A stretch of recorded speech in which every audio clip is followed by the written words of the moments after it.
Karena itu, seperti orang wukuf, banyak berdoa kepada Allah, maka setidaknya kita pun isi hari ini dengan memohon. Banyak berdoa kepada Allah, minta kebaikan-kebaikan. Wa minhum may yaqulu rabbana atina fid dunya hasanah wa fil akhirati hasanah wa qina adzabannar. Ini yang diajarkan doanya langsung oleh Al-Qur'an di surah kedua Al-Baqarah itu di ayat ke-201. Dan di antara orang-orang itu manusia banyak yang meminta kepada Allah supaya diberikan kemuliaan dunia dan kebaikan akhirat.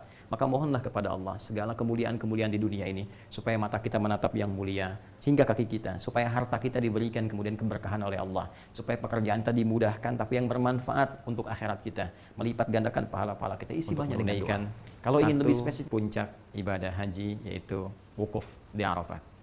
Bersamaan dengan itu ada satu pula yang spesial, khususnya bagi kita yang belum menunaikan haji di tahun ini, yaitu untuk menunaikan satu ibadah dari satu rangkaian keutamaan bulan Dzulhijjah yang diisyaratkan dalam Al-Quran surah 89 ayat 1 sampai dengan 3 itu, ataupun ditegaskan keutamaannya dalam hadis Nabi di Sahih Al-Bukhari riwayat Ibnu Abbas radhiyallahu taala anhuma, seperti pernah kami utarakan dalam edisi sebelumnya. Di antara 10 hari yang istimewa itu ada satu yang sangat spesial yang tidak ditemukan dari hari pertama, hari kedua, sampai ke-8 yang telah kita lalui.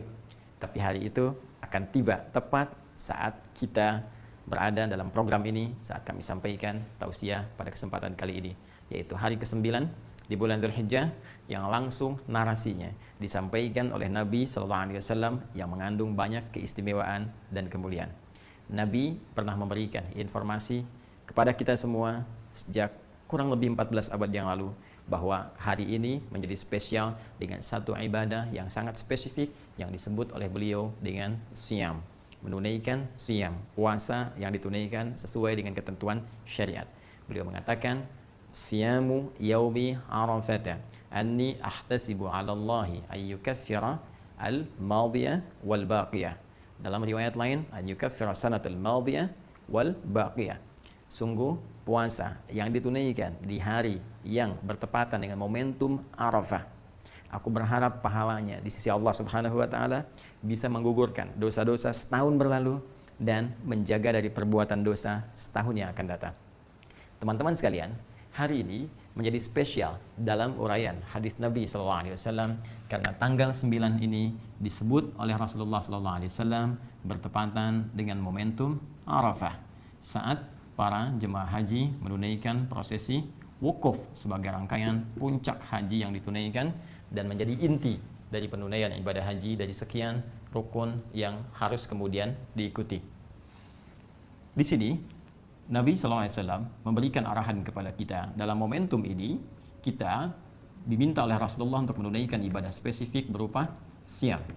Tidak main-main, pahalanya bisa menggugurkan dosa setahun berlalu, dan perhatikan baik-baik cara kita memahaminya, bisa menjaga dari perbuatan dosa setahun yang akan datang. Masya Allah. Artinya dalam konteks penunaian puasa ini, kita bukan sekedar diminta oleh Rasulullah puasa secara fisik, menjaga tidak makan, menjaga tidak minum, tidak berhubungan seksual. Lebih daripada itu, karena puasa ini potensinya dengan izin Allah bisa menggugurkan dosa setahun berlalu. Karena itu cara mengisinya akan lebih baik jika kita iringi dengan mengevaluasi kesalahan-kesalahan yang pernah diperbuat oleh kita dan berpotensi dosa setidaknya setahun ke belakang. Jadi seperti orang wukuf saat di Arafah, mereka merenung, berkontemplasi, merenungkan kesalahan-kesalahan, mengakui dosa-dosa, sehingga dengan pengakuan itu dan komitmen untuk meninggalkannya akan merubah pribadi mereka lebih baik setelah selesai menunaikan rangkaian ibadah haji. Pulang, meninggalkan segala keburukan, menanggalkan seluruhnya, dan bertransformasi menjadi manusia yang lebih mulia. Pun demikian, orang yang belum punya kesempatan untuk berhaji, di tepat pada momentum yang sama, Nabi minta untuk menunaikan puasa dan mengisi puasa itu dengan kontemplasi, dengan renungan seperti orang wukuf yang berada di Arafah. Maka dia ingat dosa-dosanya, hubungan dia dengan Allah, hubungan dia dengan makhluk, dengan orang tua, dengan istri, dengan suami, dengan anak-anak, dengan tetangga, demikian seterusnya. Maka ia mencoba mendekati Allah Subhanahu wa taala, bercoba untuk bertobat, mengoreksi dosa-dosanya, sehingga dengan itu mendapat penerimaan terbaik di sisi Allah Subhanahu wa taala. Ciri orang yang diterima taubatnya, diterima koreksi dirinya, diterima perubahan dirinya ketika dia mendekat kepada Allah saat berpuasa ini, pun demikian dengan yang wukuf di Arafah, maka ciri yang paling spesifik saat taubatnya diterima, saat dosanya dihilangkan adalah terjaganya ia dari perbuatan dosa setelah amalan itu ditunaikan. Karena itu Nabi memberikan isyarat Allah akan berkenan mengampuni dosa setahun yang akan datang. Maksudnya adalah dia akan terjaga dari perbuatan dosa sehingga tidak mudah anggota fisiknya untuk mengarah pada perbuatan maksiat. Karena berhasil puasanya di hari ini, maka ada penjagaan dari seluruh anggota tubuhnya. Matanya tidak mudah melihat perbuatan maksiat, telinganya tidak mudah mendengar yang salah, demikian lisannya tidak mudah bertutur yang keliru sampai ke ujung kakinya. Ada penjagaan setidaknya selama setahun ke depan. Kalau dibiasakan, maka tiap tahun akan terjaga dan transformasinya akan melahirkan nilai-nilai kebaikan pada setiap sifat dan sikap yang terbawa dari aktivitas manusia yang paripurna ini. Jika demikian, boleh jadi ada banyak orang yang berhasrat untuk menunaikan puasa di hari ini, tapi belum tentu berhasil menjalaninya jika sekedar hanya menahan lapar, haus, dan kebutuhan biologis atau seksual saja. Karena itu, isi hari ini dengan banyak merenung, banyak berkontemplasi, mengoreksi diri. Dan buktinya akan terlihat setelah kita melalui ibadah yang kita tunaikan sebagai puasa bertepatan dengan momentum Arafah di hari ini. Jika setelah puasa ini belum mampu kemudian lahir penjagaan-penjagaan tadi, ini menunjukkan ada yang kurang berhasil dalam puasa yang ditunaikan itu. Maka mari buktikan kepada Allah bahwa alhamdulillah kita diberi kesempatan tahun ini. Ini hanya datang setahun sekali. Ya, momentum perubahan, momentum taubat, momentum penerimaan hanya setahun sekali. Jika kita tidak dapat di tahun ini, kita harus tunggu tahun depan. Karena itu, mari kita berjuang, berikhtiar, dan membuktikan kepada Allah dengan kesungguhan kita bahwa semua yang diberikan kepada kita, kesempatan yang mulia ini, kita bisa maksimalkan dengan sebaik-baiknya. Yang terakhir, teman-teman sekalian, seperti orang yang wukuf di Arafah, punya potensi untuk banyak dikabulkan doanya. Karena itu, selain mereka beristighfar, mengoreksi diri, memperbaiki diri, juga semua orang wukuf seluruhnya 100% sudah otomatis akan memanjatkan doa kepada Allah, bermunajat dengan penuh kekhusyuan untuk memohon segala hajat kebaikan dunia dan akhirat.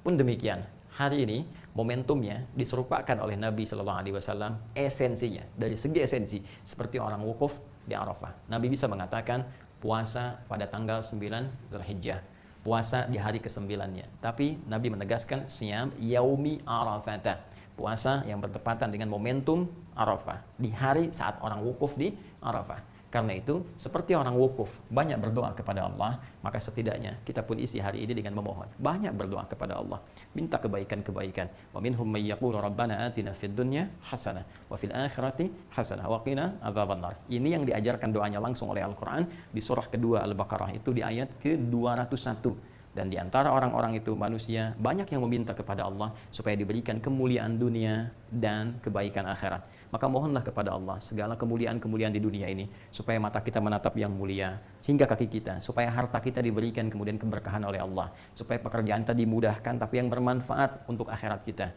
melipat gandakan pahala-pahala kita. Isi banyak dengan doa. Kalau ingin lebih spesifik misalnya, kapan orang wukuf di Arafah? Tanggal 9-nya jam berapa tepatnya? Pasti setelah matahari tergelincir, masuk waktu zuhur, mereka melakukan sholat, jamaah dengan asarnya. Setelah itu banyak beristighfar, berdoa. Jika kemudian kita konversikan, mungkin di sana masuk misalnya jam 1, taruhlah sudah tiba waktunya. Maka tambahkan dengan 4 jam di sini. Jatuhnya jam 5 atau 1 jam sebelum maghrib misalnya. Kalau kita ingin serupakan waktunya, kalau kita ingin bebas, maka mulai detik ini sampai dengan berakhir menjelang maghrib, potensi luas untuk berdoa. Tapi kalau momentumnya kita ingin dekatkan, kita bisa ambil misalnya waktu menjelang maghrib, kita duduk untuk bermohon, kita khusyukkan diri kita dengan penuh keyakinan, dan semoga dengan itu Allah bukan hanya mengampuni dosa kita, tapi mengabulkan seluruh hajat kita. Dengan itulah kemudian besok kita bisa bertakbir, dan takbir adalah lambang keberhasilan kita untuk bisa mendekatkan diri kepada Allah. Karena itulah di Quran surah kedua Al-Baqarah di akhir ayat 185, ketika kita menutup perjuangan kita untuk mendekat kepada Allah saat Ramadan, kita bertakbir, walitukabbirallaha ala ma hadakum wa la'allakum tashkurun, supaya engkau banyak bertakbir karena Allah telah berikan petunjuk kepadamu. Mari kita buktikan, kita berhasil, kita mendapat petunjuk, kita berubah, kita menjadi lebih baik dalam pandangan Allah, supaya besok kita bisa beridul adha dan bertakbir dengan penuh kebahagiaan, kebanggaan sebelum pulang menghadap Allah Subhanahu wa taala. Saya Adi Hidayat pun demikian harus memberikan contoh pertama dari apa yang saya sampaikan ini, maka saya bermohon maaf kepada saudara-saudariku dimanapun Anda berada, atas setiap sifat, sikap, tutur, perbuatan yang sudah pasti akan terjadi banyak kekeliruan, kesalahan dari apa yang pernah saya perbuat. Saya memohon maaf yang sebesar-besarnya dengan penuh segala kerendahan hati mewakili keluarga besar kami, dan dengan itu pula saya ingin menyampaikan hal yang paling utama, semoga Allah memuliakan kita, semoga Allah memaafkan segala kesalahan kita, mengampuni dosa-dosa kita, dan saya pun membebaskan, memaafkan segala hal-hal yang terkait dalam kehidupan supaya kita bisa lebih nyaman menghadap kepada Allah Subhanahu wa taala. Demikian, semoga bermanfaat.